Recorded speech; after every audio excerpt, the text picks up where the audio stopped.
आगु आपण मैंने देखिथे यहीपरी 4टी टिक होकर ब्लू बॉक्स आसूला आम जिते बड़े से YT स्टूडियो मोनेटाइजेशन ऑप्शन को जाइए आम वाच टाइम आउ सब्सक्राइब चेक करने को गले हाउ टू जॉइन लिखाई आमर से ब्लू बॉक्स नहले आमर 5टी टिक रहीकि आसूला आमर वाच टाइम आउ सब्सक्राइबर ताहा शो हो नथिला तो एबे ताहा संपूर्ण चेंज हो जाइए।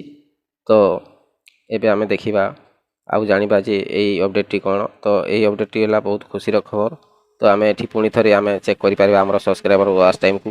तो वर्तमान मु YT स्टूडियो को पुणी थरे ओपन करिबी आउ एई ओपन कला परे आपन को देखाइबी कोन ता शो होची मोर मोनेटाइज ऑप्शन को गला परे मोर सब्सक्राइबर आउ वाच टाइम को चेक करिबी।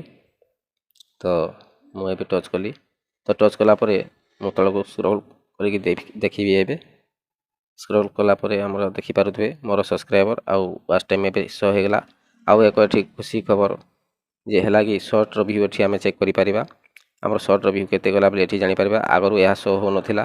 तो यहा थिला आजिर अपडेट। तो केमती लागिला वीडियो आपण माने निश्चय जणाइबे आउ वीडियो को लाइक करिवे जदि आपण माने प्रथम थर पय मो चैनल को आसीछंती तो चैनल को सब्सक्राइब आउ वीडियो को लाइक करंतु जा द्वारा कि मु एमती नुआ नुआ वीडियो आपण को पाखो को नेइकरि आसीबी यूट्यूब बाबद रे आउ टेक्निकल वीडियो नेइकरि आसीबी जहा कि आपण माने देखि परिबे।